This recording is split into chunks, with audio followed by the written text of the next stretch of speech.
Hi Cancer! Welcome po sa ating channel. Ito ang yung Daily Gabay Tarot Reading for August 15, 2024. Please bear in mind that kung naka-resonate kayo, comment down. Kung hindi kayo naka-resonate, ibigay niyo po sa iba kasi channel reading po ito.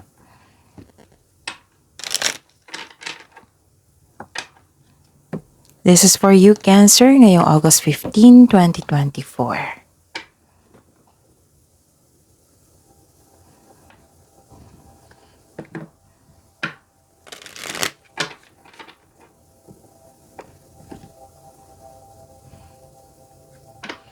Maraming salamat po sa inyong patuloy na suporta at maraming salamat po sa mga hindi nag-skip ng ads. Gamitin ang reading na ito bilang gabay lamang sa mga hindi pa nag-subscribe, subscribe na po kayo at click bell notification para malaman nyo na may bago tayong video. Para sa mga gustong magpa-reading po, may lumabas dyan sa screen nyo ngayon. Panoorin nyo po at sundin ang instruction. Calling the attention sa mga suki ko dito. Open na po ang inyong Monthly Gabay Tarot Reading for August 2024. Pwedeng nakafocus sa career and money, pwedeng general reading na may kasamang love reading po. So message me for schedule Cancer. Maraming salamat po.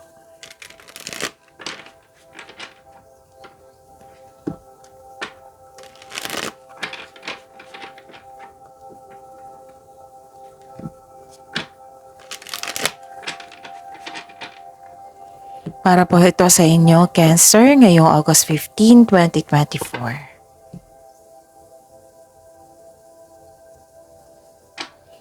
Spirits Guide, mga ganap po para kay Cancer ngayong August 15, 2024.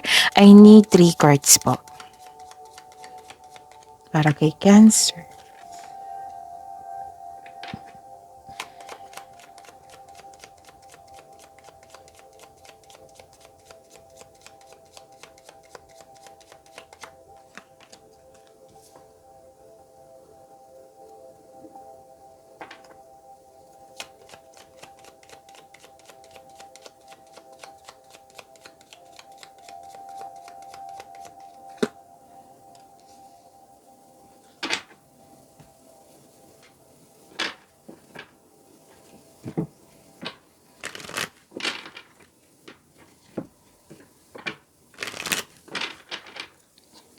Spirits Guide, message na po para kay Cancer ngayong August 15, 2024.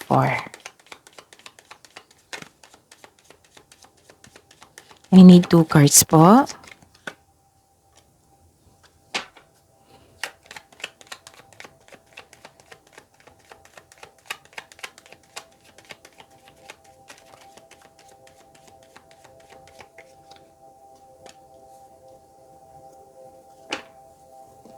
Wow! Cancer, ngayong August 15, 2024. May nakita ko ditong nag-uusap. Pwedeng kausap mo yung kapatid mo ngayon. Pwedeng isang kaibigan na tinuring mo siyang kapatid. At saka kailangan mo ng rest dito kasi nakita ko dito pagod kayo. Pwedeng pagod sa kakaisip or pagod sa trabaho. Okay, Cancer? And ang ganda kasi naka-receive kayo ng blessings po. So claim nyo to, Cancer. Kasi nakita ko rin dito na you are very inspired and may progress ako nakita dito and may nakita rin akong hope and healing. Tapos may nakita rin ako dito marami kayong ideas na gustong gawin.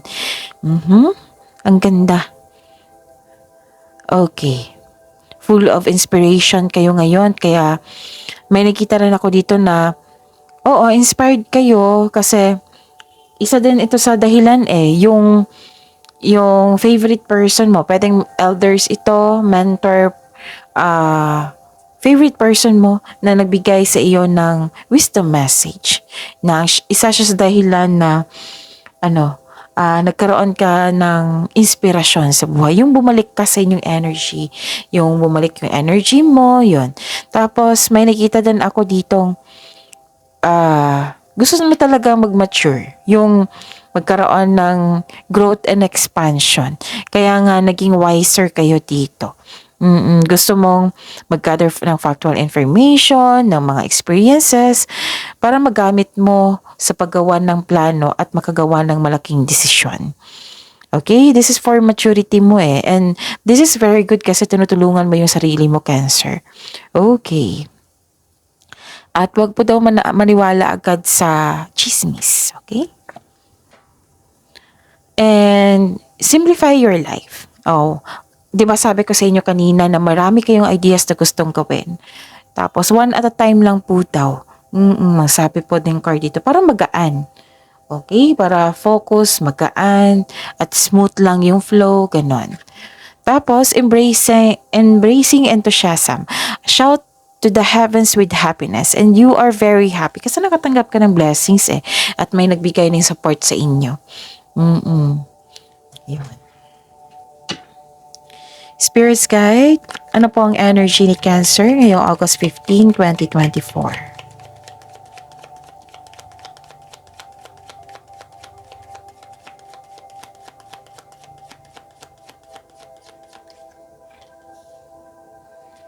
And the clarification of this card po.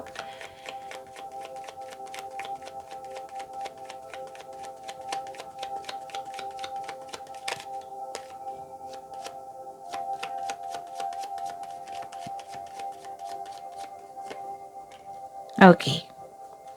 This is a daily reminder. Para hindi kayo maguluhan, malito. Panoorin niyo po yung last 4 days Gabay Tarot reading niyo po. Like for example, napanood nyo ito ngayong August 15. Panoorin nyo po yung August 14, 13, 12, and 11. Okay? Kung may nakita o narinig kayong repeating message dyan, kailangan nyo po iyan bigyan ng atensyon. Kung maaari po, bigyan nyo po ng solusyon at aksyon. Again, calling the attention sa mga suki ko dito na Cancer. Open na po ang inyong monthly Gabay Tarot reading for August 2024. Pwedeng nakafocus sa career and money. Pwedeng general reading na may kasamang love reading. So, message siya po ako, Cancer, for schedule. Maraming salamat po. Okay.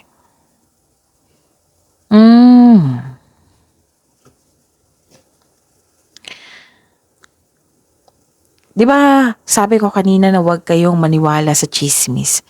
Kasi, may nakita ko ditong parang nagsabotahe or very obsessive na tao. And, may concern dito sa materialistic na tao na para bang nakatali ka sa isang tao or sa isang bagay na hindi ka makawala. Ganon. Pwedeng toxic ito na tao ha. Pwedeng lust over love or nagkaroon ng controlling partner or boss. Oo, may tao dyan na very controlling person. Oo, kailangan yung makawala dyan. And don't worry kasi may binigay naman na blessing sa inyo which is hope and healing.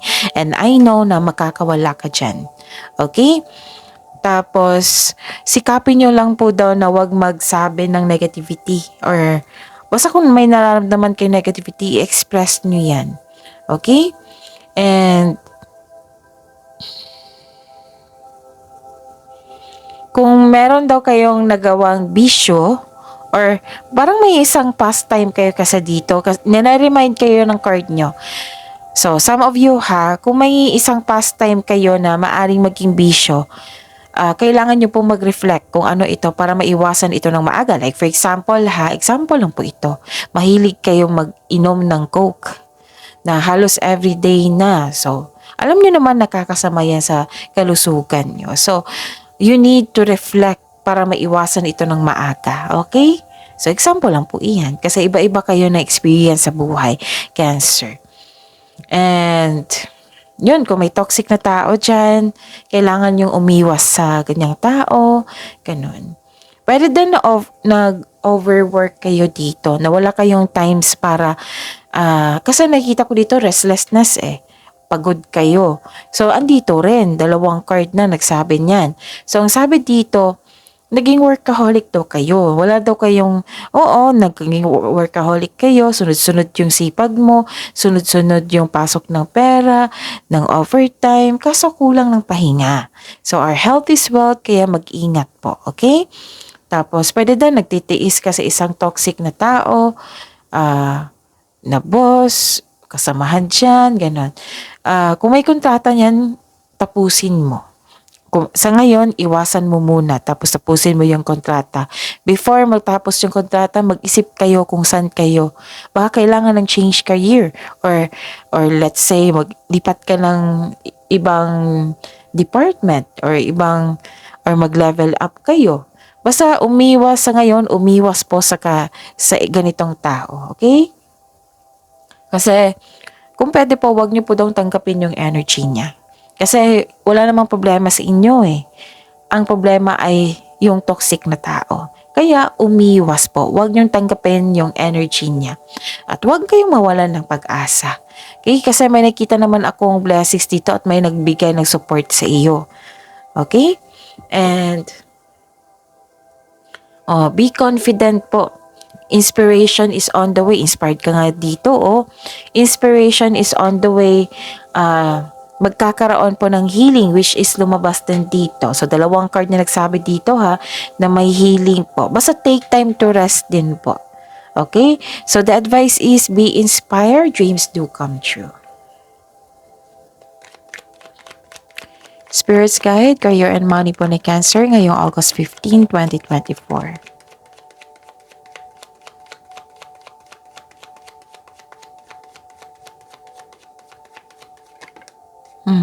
Kunin ko to. And the clarification of this card po.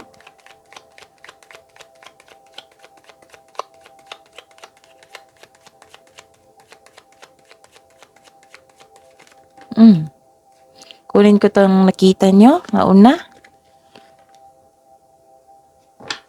Okay. Wow, ang ganda naman nito. Claim nyo to. Cancer. Nakikita ko dito palagay na. Naging stable na. Oo. Kampante na kayo. And this is a clarification talaga. 3 card kasi nagsabi dito na you're very busy kasi gusto mong matupad yung ambisyon mo, yung goal mo sa buhay. And nakita ko yung pag-uugali nyo dito na Cancer na very charismatic kayo, masayahin, may tiwala sa sarili at nakakapukaw yung energy mo. And you are very supportive sa inyong sarili at sa inyong kapwa. Tapos very passionate din kayo sa gusto nyo sa buhay. Binibigyan mo din ng time and effort yung passion mo. Kaya mong maging leader. Oo. So, please know that you are guided and protected now and always. So, nagkaroon na ng healing. Wow! And very confident na kayo dito. Oh, ang ganda. Very confident na kayo dito and my sense, what I meant is very confident and sense of worthiness are elevated po. Ang ganda. So, this is good news kasi nagkaroon talaga ng healing. You are becoming more confident po, which will lead to immense personal growth and improvement sa connection sa isang tao. You're feeling powerful and enjoying being recognized in the workplace. So, may recognition, nakilala ka sa inyong galing at talino. Kung ikaw ay negosyante, listen to your intuition po to grow your business more and take action towards increased prosperity. Basta, ang dahilan sa inyong success ay isang sipag nyo at pagbalanse sa inyong emotion. Okay? So, ang ganda.